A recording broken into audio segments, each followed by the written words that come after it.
Então, pessoal, nesse vídeo a gente vai ver a solução do problema 1010 do URI. E ele é um problema para iniciante, nível 3. E é relativamente simples de implementar, é só a confusão que ele causa aqui para a gente entender essa própria descrição dele, tá? Eu vou assumir que você já leu a descrição, mas vou explicar aqui de maneira resumida. Basicamente, a gente tem uma compra de peças e na verdade temos simplesmente dois tipos de peças. E aqui ele dá as informações de cada um desses dois tipos. O primeiro elemento na linha é o código do tipo, ou melhor, o código da peça. Aqui ele fala no segundo elemento a quantidade de unidades compradas e o terceiro elemento é o preço unitário. Na segunda linha, a mesma coisa, a diferença é que é para um outro tipo de peça, né? Na verdade, a segunda peça. E aí no final o problema, ele quer que a gente imprima essa saída aqui que informa o valor a ser pago, tá?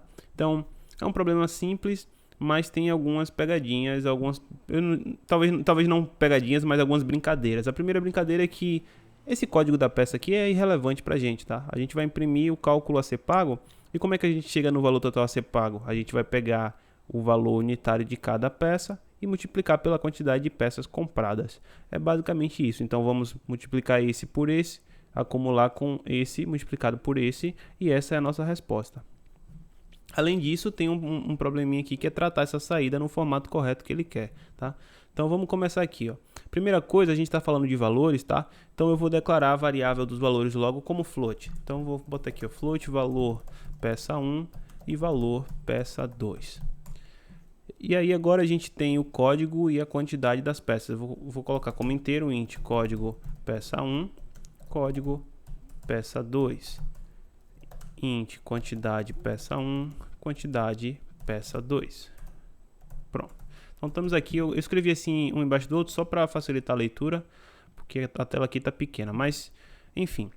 Agora, a gente, apesar de não utilizar esses dois códigos, né, o código da primeira e da segunda peça a gente não vai utilizar, mas a gente precisa ler ele, porque senão a gente vai acabar lendo as entradas na ordem errada. Então vamos ler esse código peça 1, quantidade peça 1 e valor peça 1.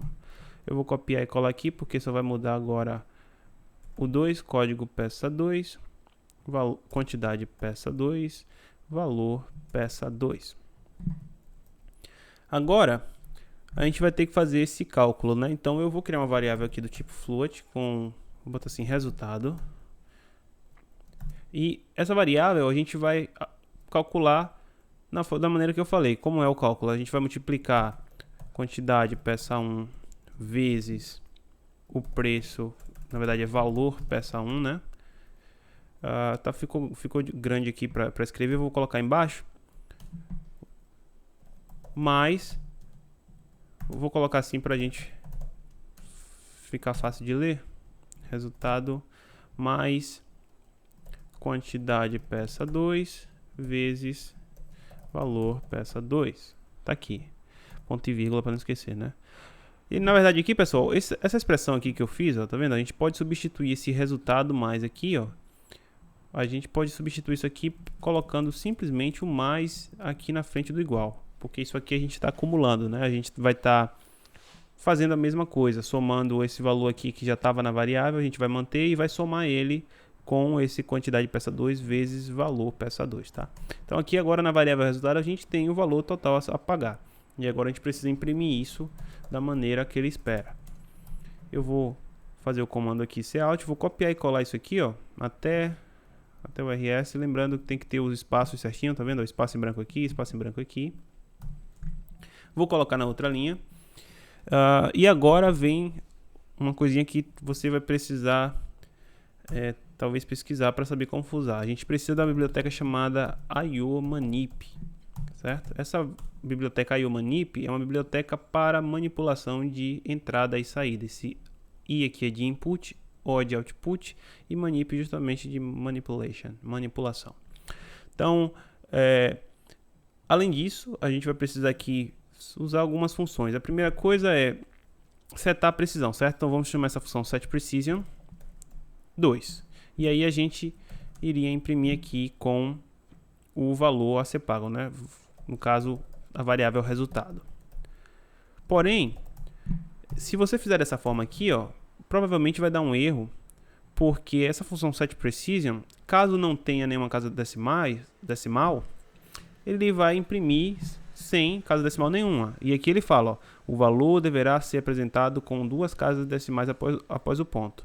Isso significa que quando for uma venda que resulte em um número fechado, vamos supor aqui 15, né? Imagina que o nosso cálculo lá, vou botar aqui comentado, gerou o resultado 15. A gente tem que imprimir esse 15 como 15.00, entende? Então, para fazer isso, a gente vai usar essa função fixed, certo? Então, esse fixed é outra função aqui do IO manip, certo? E é basicamente isso. A gente coloca o fixed, setPrecision, imprime aqui a variável, vou botar um NDL aqui como né, para quebrar a linha. E, bom, esse é o código. Se compilar certinho, essa solução vai passar. Vamos lá ver o que dá. Tá aqui, vou atualizar. Aceita. Então essa é a solução do problema. Se você gostou, dá um like. E se você quiser que eu grave a solução de qualquer outro problema, sugere aí nos comentários que eu gravo para você. Valeu? Até a próxima.